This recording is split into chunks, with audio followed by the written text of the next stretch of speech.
Komatireddy brothers పై రేవంత్ రెడ్డి ప్రశంసలు. రానున్న 5 రోజులు మరింత వేడి. చంద్రబాబుకు పరిపూర్ణానంద షాక్. చిరంజీవిపై మాటల దాడితో వైసీపీ తప్పిదం చేసిందా? విస్తృతమైన హిమనీ నదాలు మంచు కవచం వల్ల హిమాలయ పర్వతాలను మూడో ధ్రువం అని పిలుస్తారు. భౌతిక లక్షణాలు, సామాజిక ప్రభావాల పరంగా ప్రపంచ వాతావరణంలో మార్పులు అత్యంత సున్నితంగా ఉంటాయి. 18వ శతాబ్దంలో పారిశ్రామిక విప్లవం ప్రారంభమైనప్పటి నుంచి హిమనీ నదాలు తిరోగమనం, సన్నబడ్డం వంటి అపూర్వమైన మార్పులను ఎదుర్కొంటున్నాయని ప్రపంచవ్యాప్తంగా నిర్వహించిన పలు పరిశోధనలు వెల్లడించాయి. ఈ తిరోగమనం హిమాలయ ప్రాంతాల్లో కొత్త సరస్సులు ఏర్పడడానికి, ఇప్పటికే ఉన్నవాటి విస్తరణకు దారితీస్తోందని భారత అంతరిక్ష పరిశోధన సంస్థ ఇస్రో తాజా అధ్యయనం హెచ్చరించింది.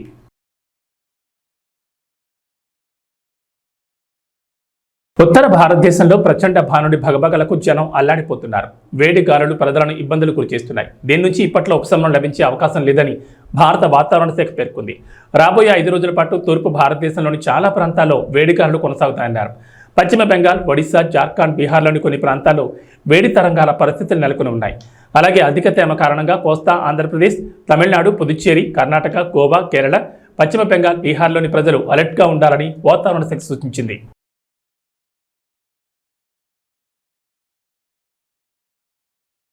ఏపీలో టీడీపీ కూటమికి మరో షాక్ తగిలింది. హిందూపురం పార్లమెంట్ సీట్ను ఆశించిన పరిపూర్ణానంద స్వామి కనీసం అసెంబ్లీ సీట్ అయినా ఇవ్వాలని అడుగుతున్నారు. రెండింటిలో ఏదో ఒకటి ఇవ్వాలని ఆయన గట్టిగానే డిమాండ్ చేస్తున్నారు. పొత్తులో భాగంగా టికెట్ దక్కుతుందని, ఎంపీ అవుతానని గట్టి నమ్మకం ప్రదర్శించారు పరిపూర్ణానంద. కానీ ఈ పరిధిలోని 2 టికెట్లు టీడీపీకి దక్కాయి. ఎంపీ టికెట్ టీడీపీ అభ్యర్థి బీకే పార్థసారథికి దక్కింది.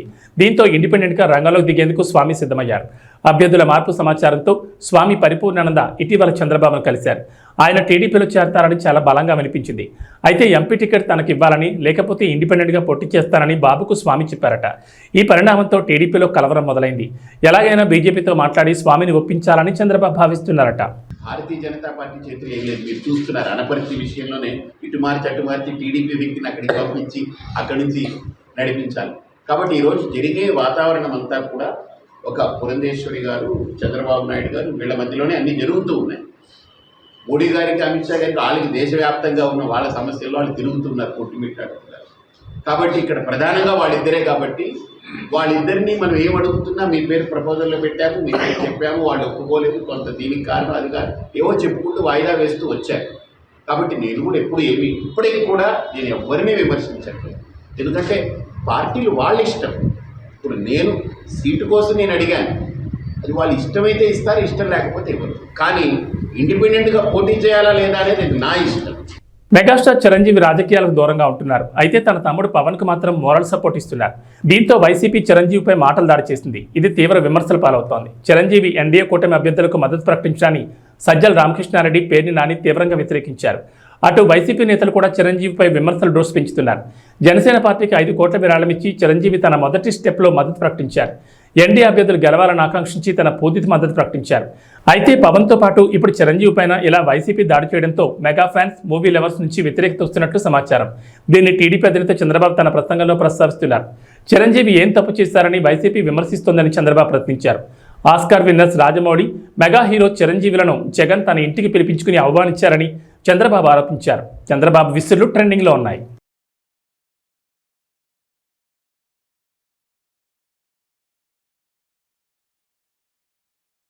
కడప జిల్లా ఒంటిమిట్టలో సీతారామ కళ్యాణం నిర్వహించున్నారు. సాధారణంగా అన్ని ఆలయాల్లో శ్రీరామనవమి రోజున కళ్యాణం జరుపుతారు. ఇక్కడ మాత్రం నవమి తర్వాత చతుర్దశి రోజున పండు వెన్నెల్లో స్వామివార్ల పెళ్లి వేడుక నిర్వహిస్తారు. ఇప్పటికే అధికారులు అన్ని ఏర్పాట్లు పూర్తి చేశారు. ఎలక్షన్ కోడ్ నేపథ్యంలో ఈ ఉత్సవానికి సీఎం జగన్ బదులు దేవాదాయ శాఖ ప్రత్యేక ప్రధాన కార్యదర్శి పట్టు వస్త్రాలు సమర్పిస్తారు. ఈ సాయంత్రం 6:30 నుంచి రాత్రి 8:30 వరకు ఈ కార్యక్రమం కొనసాగుతుంది.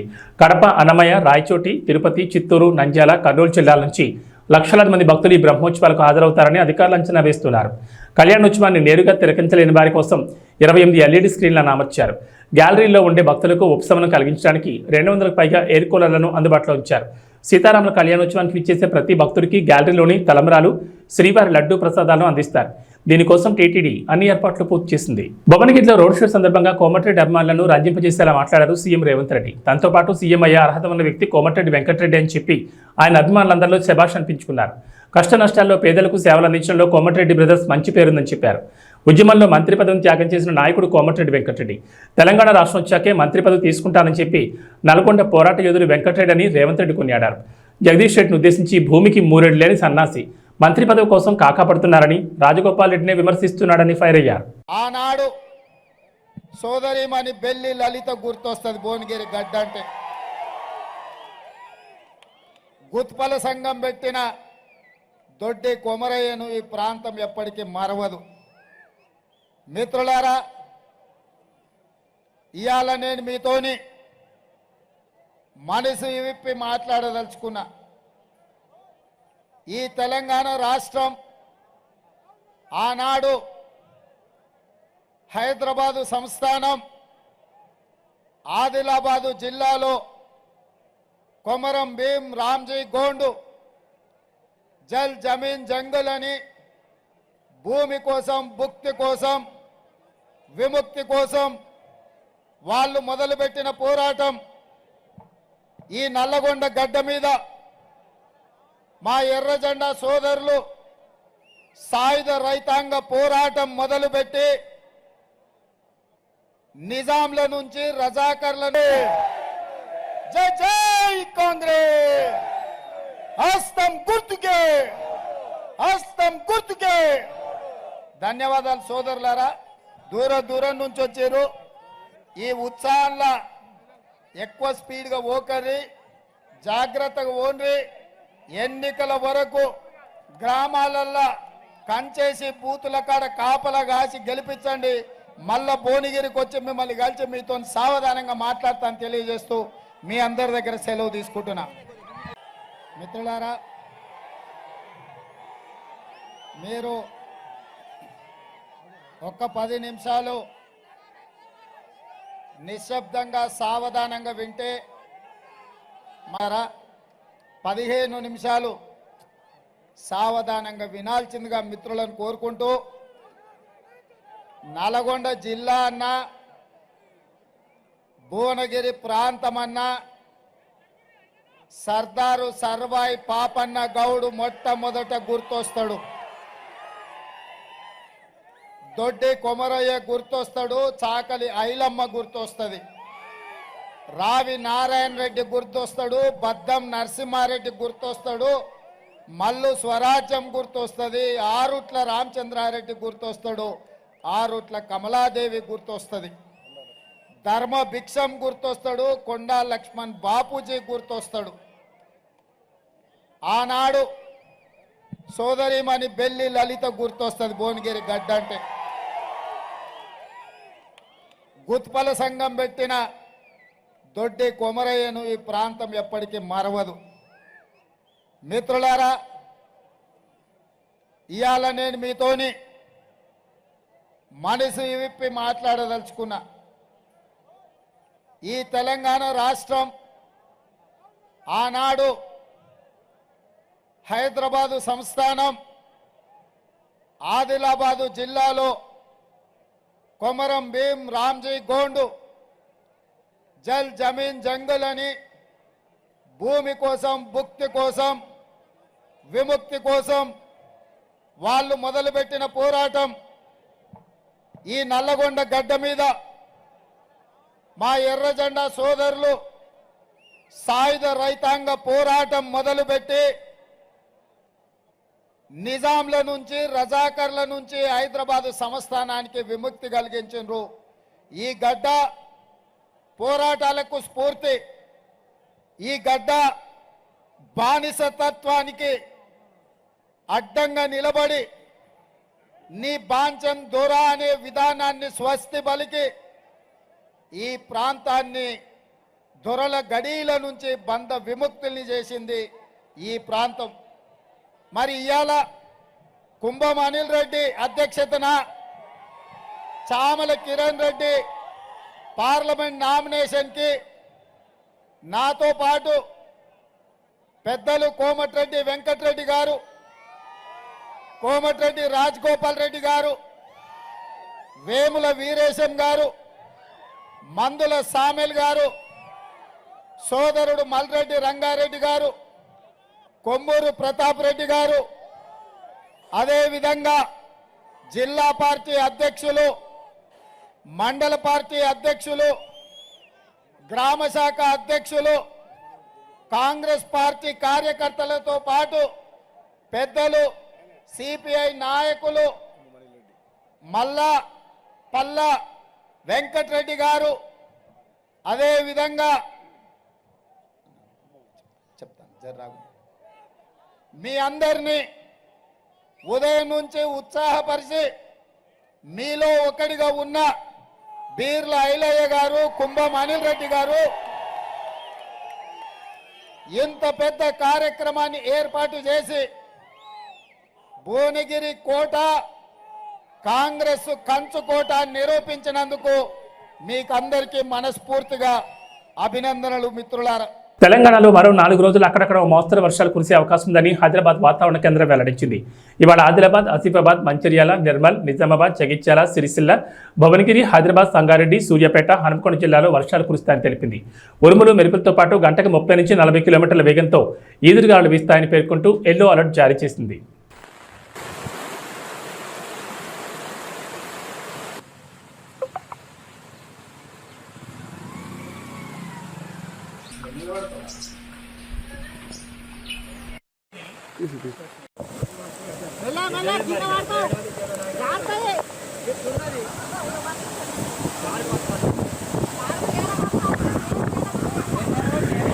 ప్రపంచం తల్లకిందులైన ఆగస్టు 15 లోపు రుణమాఫీ చేసి తీరుతామని సీఎం రేవంత్ రెడ్డి మరోసారి స్పష్టం చేశారు. అక్కడి సూర్యుడు ఇక్కడ పొడిచినా రుణమాఫీ ఆగదు, అది పూర్తి చేసి రైతులు రుణం తీర్చుకుంటామని తెలిపారు. ఏపీలో నష్టమని తెలిసినా సోనియా గాంధీ తెలంగాణ ఇచ్చారని రేవంత్ గుర్తు చేశారు. కానీ తెలంగాణ ఏర్పాటే తప్పిదమన్నట్లుగా మోడీ ఎన్నోసార్లు మాట్లాడారని మండిపడ్డారు. తనతో పాటు సీఎం అయ్యే అర్హతలు కోమటిరెడ్డి వెంకటరెడ్డికి ఉన్నాయని సీఎం రేవంత్ రెడ్డి అన్నారు. కోమటిరెడ్డి పోరాట యోధుడు. తెలంగాణ కోసం ఆయన రాజీనామా చేస్తే కేసీఆర్ దొంగ దీక్ష చేశారు. ప్రత్యేక రాష్ట్రం కోసం కోమటిరెడ్డి బ్రదర్స్ పోరాటం చేసి కాంగ్రెస్ అధిష్టానాన్ని ఒప్పించారు. బీఆర్ఎస్కు ఒక్క సీటు వచ్చినా బీజేపీలో కలిపేస్తారు. ప్రధాని మోదీతో కేసీఆర్ ఏనాడు పోరాడలేదని ఆయన మండిపడ్డారు. నన్ను గద్దె దించమంటుండు కేసీఆర్ కానీ 10 ఏళ్ళు గద్దె మీద ఉన్న మోడీని ఎందుకు గద్దె దించమంటలేడు? మిత్రులారా, మీరు ఆలోచన చేయండి. 100 రోజుల్లో నేను ఇన్ని పనులు చేసిన, ఇంకా చేయాల్సినవి ఉన్నాయి. ఇవాళ ఎన్నికల కోడ్ వచ్చింది కాబట్టి ఇవాళ రైతు రుణమాఫీ నేను చేయలేకపోయినా.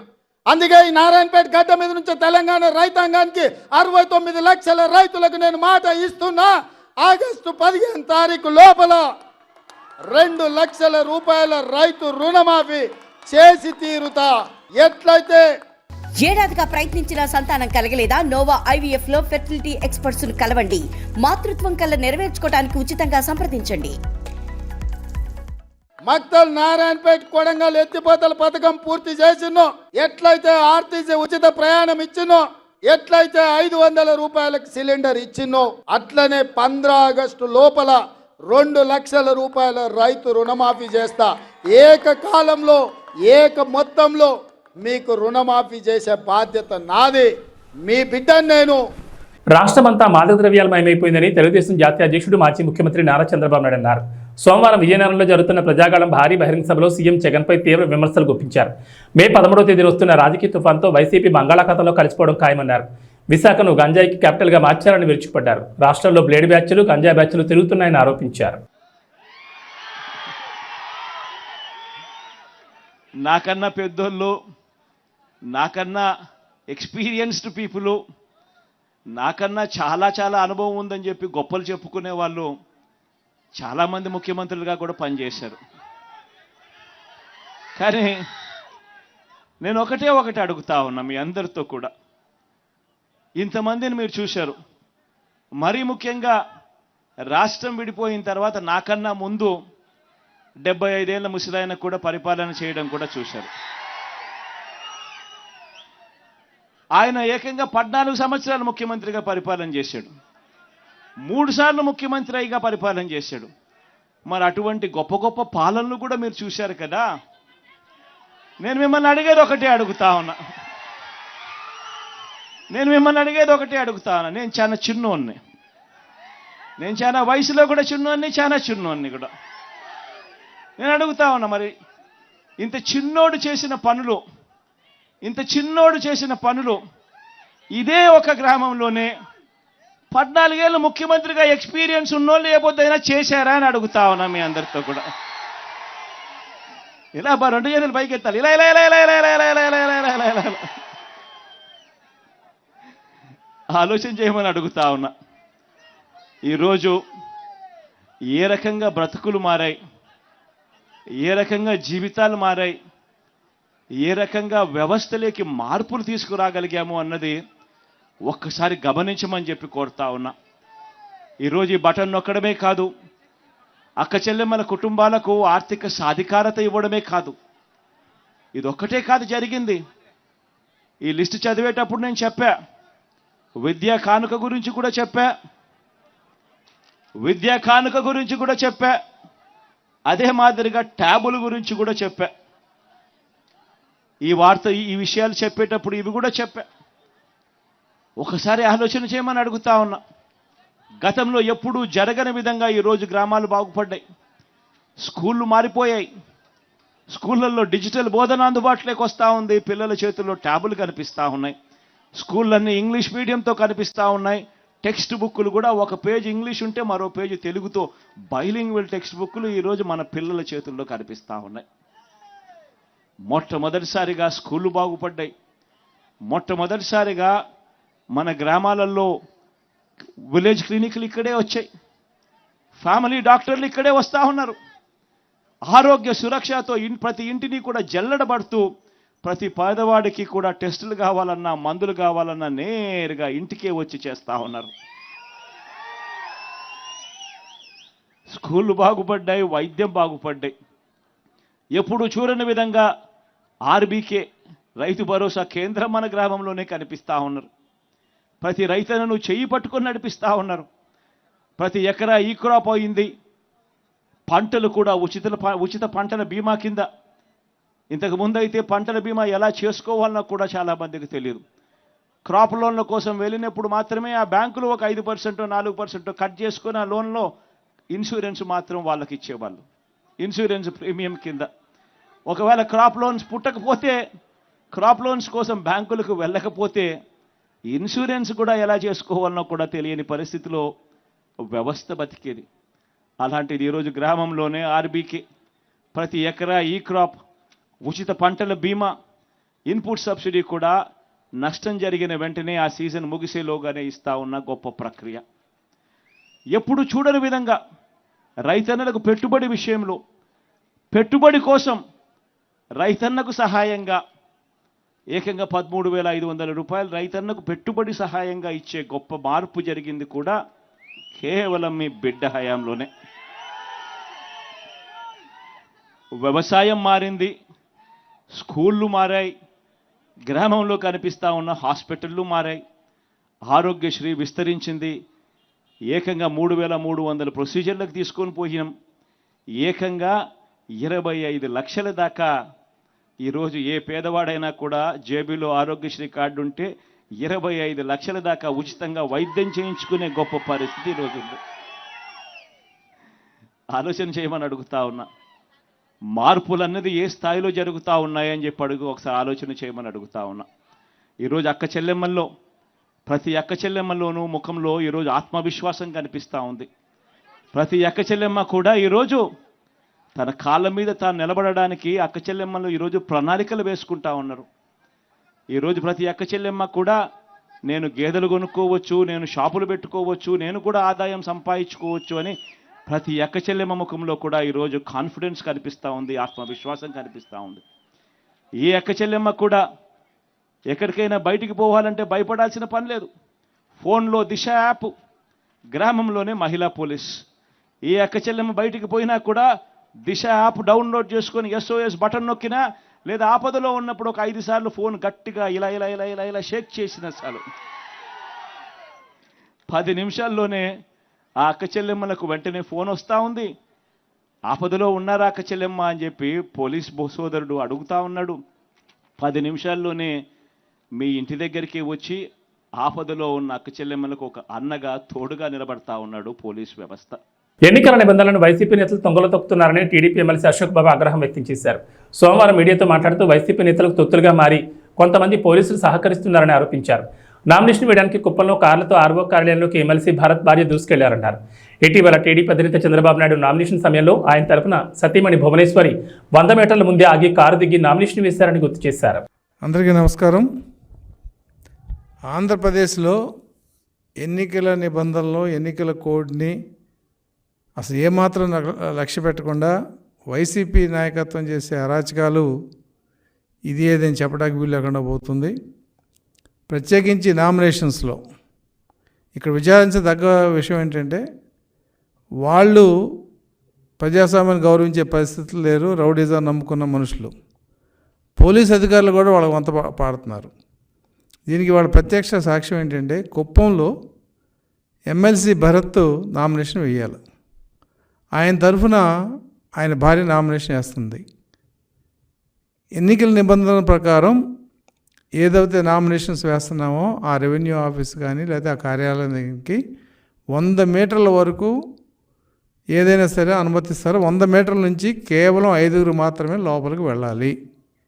ఇది స్పష్టంగా రాష్ట్రంలో అన్ని చోట్ల నువ్వు 10,000తో ఊరేగింపు పెట్టుకున్నా, 5,000తో పెట్టుకున్నా, నువ్వు ఒక్కడే వెళ్ళినా 100 మీటర్ల నుంచి 5 వరకు మాత్రమే ఆ రిటర్నింగ్ ఆఫీసర్ కార్యాలయంలోకి వెళ్ళి నామినేషన్ వేసే అవకాశం ఉంటుంది తప్ప ఇష్టం వచ్చిన లోపలికి వెళ్ళే కదా అవకాశం లేదు.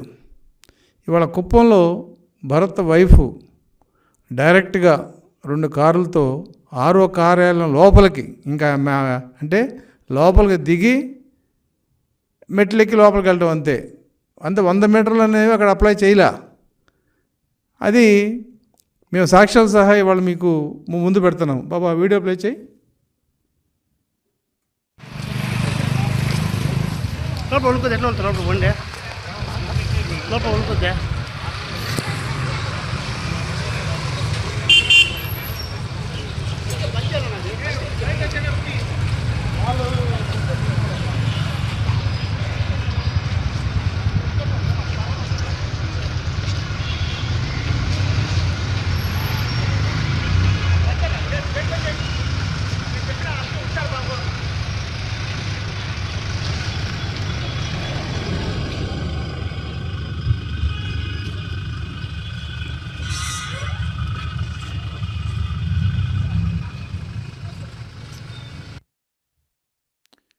ఇది పరిస్థితి. అంటే రిటర్నింగ్ ఆఫీసర్ కార్యాలయంలోకి స్టెప్స్ దాకా వెళ్ళి అక్కడ దిగి లోపలికి వెళ్ళే పరిస్థితి. పోనీ ఆవిడ క్యాండిడేటా? కాదు, క్యాండిడేట్ తరఫున క్యాండిడేట్ భార్య. అంటే ఏమిటి నిర్లక్ష్యం. ఇంకా దౌర్భాగ్యం ఏంటంటే, ఆ కొండ పోలీస్ వ్యవస్థ వాళ్ళు స్వాగతం చెప్తున్నారు. వాళ్ళకి చక్కగా గేట్లు తీశారు. కారు లోపలికి వెళ్ళి వాళ్ళు దిగిన తర్వాత గేట్లు తీసి వాళ్ళు రివర్స్ చేసుకున్న తర్వాత గేట్లు వేస్తున్నారు. ఇక్కడ ఇంకో వ్యక్తిని నేను చెప్పాలి. శ్రీనివాసమూర్తి అని AP civil supplies corporation director, అతను ఆయన కూడా లోపలికి వెళ్ళాడు స్కూటర్ మీద. ఆయన దేనికి వెళ్ళాడంటే ఎవరు సమాధానం చెప్పట్లా. ఆయన వెళ్ళాడు, బయటకు వచ్చాడు. ఈ వెహికల్ కూడా ముందున్న ఫార్చ్యూనర్ కారులో చక్కగా ఎమ్మెల్సీ చిత్తూరు డిస్ట్రిక్ట్ అని చెప్పి నేమ్ ప్లేట్ కూడా ఉంది. ఏం కావాలి ఎందుకంటే ఎవిడెన్సు? ఎలక్షన్లు అనేవి నిష్పక్షపాతంగా జరిగితేనే ప్రజాస్వామ్యం బతుకుద్ది. మీరు ఇటువంటి చెంచాగిరి చేసే మట్టికి ఖచ్చితంగా మీ ఉద్యోగాలకు భద్రత ఎలా ఉంటుందనేది జూన్ 4 తర్వాత మీరే చూస్తారు.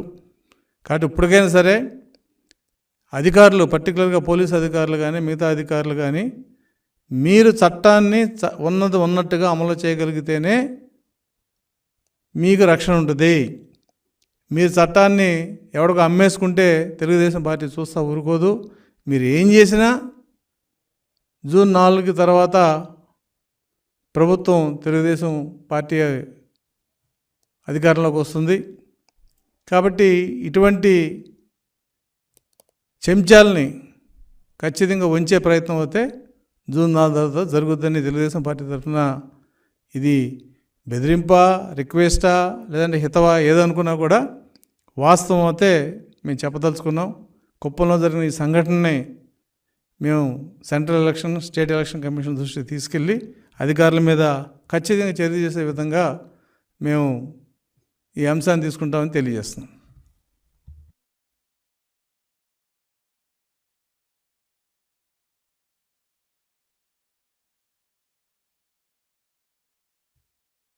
ఏబీ బులెటిన్ విశేషాలు. నమస్కారం.